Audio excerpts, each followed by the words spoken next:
There are car parts everywhere. But since when has that been a bad thing?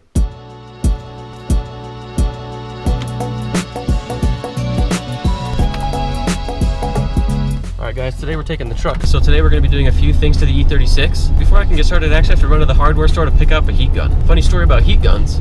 So when I first had my Subaru, I tried to roll the fenders when I bought some new wheels just with a baseball bat, and it didn't turn out too terrible, but it didn't look awesome. So I ended up buying a fender roller just so I could clean it up a little bit and make everything look better. The fender roller itself was like 175 bucks. Then I paid 35 bucks for a heat gun.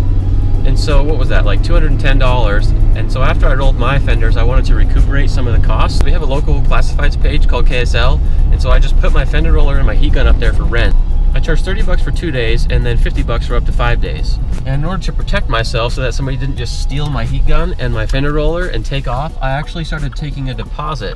So I'd have them, when they rented the fender roller, give me 185 bucks. When they brought the fender roller back, whether it was 2 days or 5 days, I just would refund them the amount that they would be owed. So one time I rented the fender roller and a heat gun to a guy who told me he was only gonna have it for 2 days. So the third day comes around and I message him and say, hey man, what's up?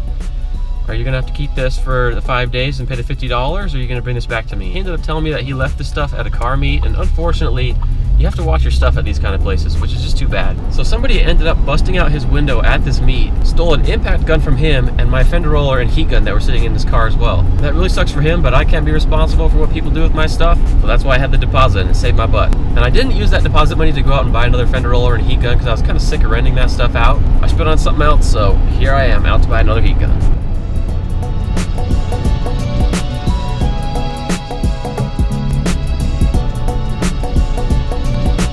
You ain't first, you're last. I found a parking lot that hasn't been plowed yet. You know what that means? A little practicing.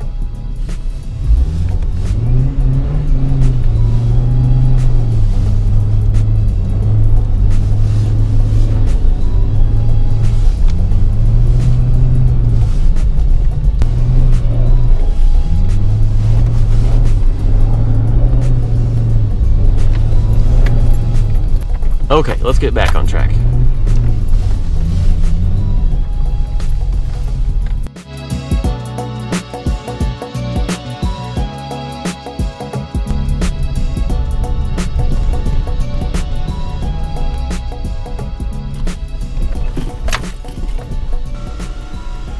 You gotta love the mountains. And here we are. Now look, a lot of people talk crap on Harbor Freight tools, but I've had some stuff, including that cutoff tool that you saw when we wide-bodied Landon's car, for a long time. And that thing was only 20 bucks, and it still works fine. I'm not saying everything they sell there is good quality, but some of the stuff's all right. See ya.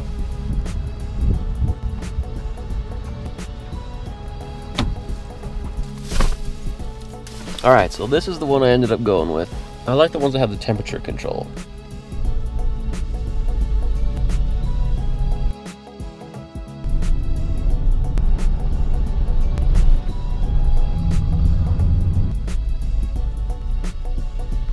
Can I get a Del Taco with sour cream? Okay. And just 2 crispy tacos? Too bad it's not Taco Tuesday, huh? Look how cheap gas is, $2.09.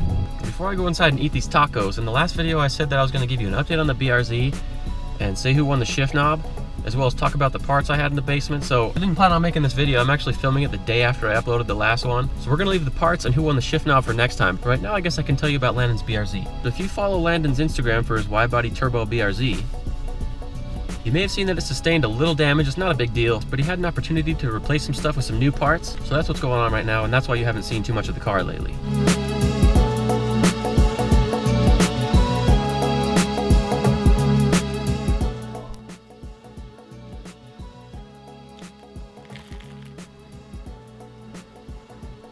All right, now that I've finished eating and I've changed into something a little more appropriate to be working on a car when it's 20 degrees outside, let's go get the car out of the garage.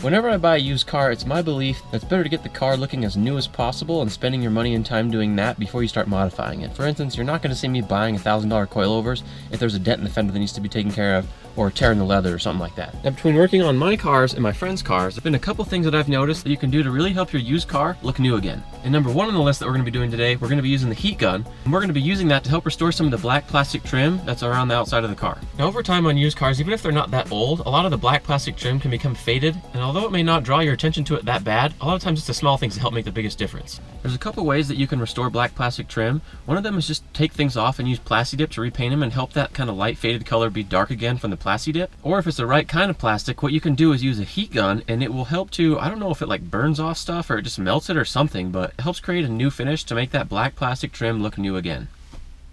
So that's what we're going to be doing.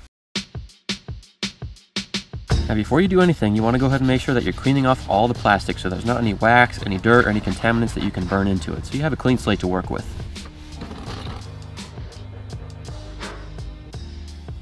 Now that all this is done, we're going to go ahead and move on to the heat gun.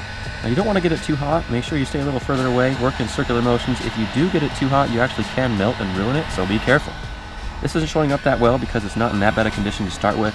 So let's move on to something that's a little more obvious. As you can see here, there's a lot of light colored striping. It's faded. We're going to go ahead and take care of this to make it look new again. And you'll see what I'm talking about. Right side I've already done a little bit, but I'm going to show you in real time what it looks like when you're working on it with the rest of this piece here. As you can see, once you heat it up, the light faded part gets darker and it starts to look more uniform, like it's a newer piece. Like I said before, if you don't really want to use a heat gun, or if it's not working that well for your specific application, you can always tape things off or just take them off and use Plasti-Dip to make it a dark uniform color. Now that this is done, let's move on to the other side. As you can see, there's still a lot of striping and fading compared to the other side that we already finished. So we'll go ahead and take care of this, and then we'll take care of the middle part of it, and then it'll be all done and restored. Now for the second thing that I want to talk about that can help you make your used car look newer again is taking care of the headlights. And specifically I mean re-clearing the lenses or just replacing them when they're faded and old and oxidized. Now mine in particular don't really look that bad. I was going to replace them anyways because I wanted some that had halos in them. So because I'm not going to be refinishing these, I'm just going to be replacing them. We're going to go ahead and get started by taking these off. There used to be one here, but I took it off, but there's 3 little bolts here that come out, and there's another one down this hole, and then you have to take this off, and there's another one just straight down here. So there should be a total of 1, 2 underneath, 3, 4, and 5 on each side. But before we can get to that, we got to take this cover off right here.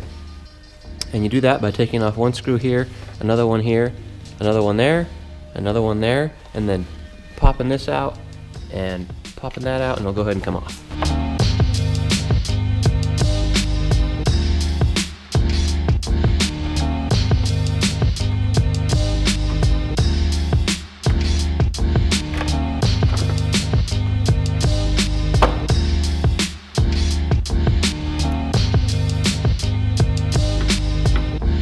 These little magnets make life a lot easier. Boop.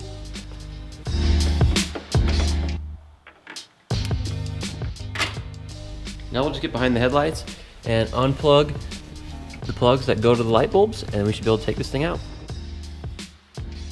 One down, one to go. Before I put the new ones on, I'm going to go ahead and go inside and show you the new ones next to the old ones so you can see the difference between them. You remember how I mentioned before when these lenses were on the car, they didn't look that bad? Now that you've got them next to the new ones, you can see just how much more clear the new ones are. Now before I even bought the car, I knew that I was going to buy these because to me, one of the signature things of a BMW are the halo rings. They were one of the first cars that I've ever noticed that started using any type of shaped lights that were a signature look for that specific car. But nowadays a lot of manufacturers do it. So now out with the old and in with the new. And it is getting a little dark, so I'm not going to be able to film anymore tonight outside, but these headlights are pretty expensive, so I'm disappointed to find out these just plug into the plugs for the normal headlights. But this one is for the halos, and in order to get this to work, you have to tee it into a wire, which I believe is the one that goes to these corners right here, which we're going to take off and put back on the other lights. Being how expensive they were, I expected that they would come with all the hardware that you needed. They didn't come with a little tees, so I'm going to go ahead and go to the hardware store and buy the tees to tee these in, and then we'll pick this back up tomorrow. Alright guys, it is a new day. I got the taps that we needed. It's going to be out with the old and in with the new. Let's get started. So now that we've got the old ones out, the next thing to do is to put the new ones back in. And yesterday I kind of mentioned these little things, so I had to hold them still when I was pulling out the screws, the bolts that were holding in the headlights.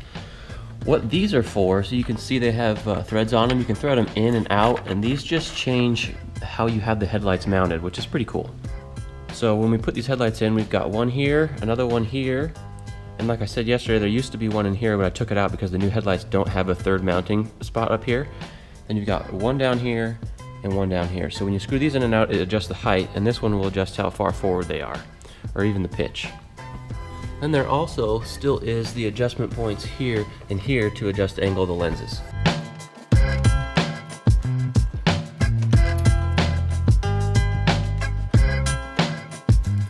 If there's one thing I've learned working on cars is things never go the way that you expect them to go, and they take twice as long as you think. So this side actually went in, they're not mounted yet, you can see I can move it around, but this side went in pretty good. The problem is over here, on the old headlights, this only stuck out about to here. These come out quite a bit further, and what the problem is because of this intake, it's hitting this mounting point because you kind of have to dip them down to get them to go in. So it should fit. After I get the headlights in, I can put this back in, but in order to get them in, I'm thinking I got to take this out, so I'm going to get on that right now.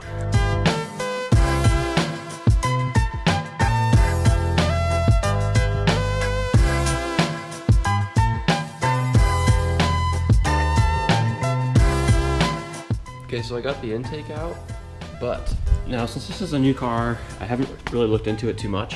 When I took this filter off to help get the headlight out, it's like really dirty, there's like dirt and crap in here. So I don't think I'm gonna be able to take this back out without getting the headlight out again. And because the fitment's so tight, I wanna go ahead and get this taken care of right now so that I don't have to worry about it later. So I'm gonna go to AutoZone, pick up a filter cleaning kit, take care of this filter, and then we'll jump back on the headlights. I've got the filter clean now.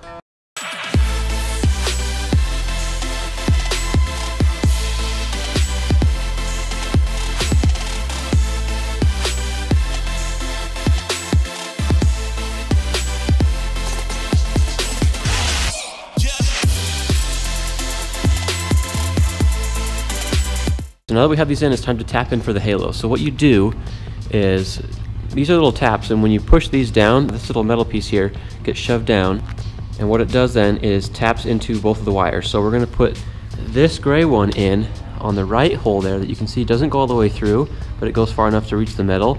The other one that goes all the way through will tap in as a power source from this corner right here. So we're gonna go ahead and do that, and then we'll see if it worked. Okay guys, so I tapped both sides. This is the moment of truth now. After all this time working on this thing, it better work, so at least I hope it works. So if it doesn't, we'll figure that out, but I'm gonna go try this and turn it on right now, see if it works.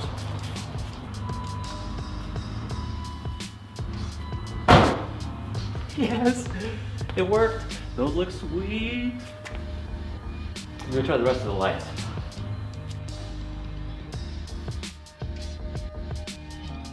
There they are. If you ask me, those look so much better than the ones that came on their stock. Maybe it has to do with the glass lenses. Maybe it has to do because the other ones were a little bit faded. But anyways, it looks better, and that's a good thing.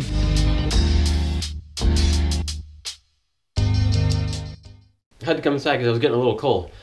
Anyways, now that we got all that stuff in, we got the trim taken care of and blackened out, we got the new headlights in, the car looks better. That was the goal. To wrap this up, those are going to be the two things with blacking out the trim and either restoring or putting in new headlights that are going to help your used car look newer again. I do want to mention that you can follow me on Instagram at Treats on the Streets, as well as Facebook. If this is your first time stopping in, don't forget to subscribe, and if you liked the video, let me know. I'll see you guys next time. That's good.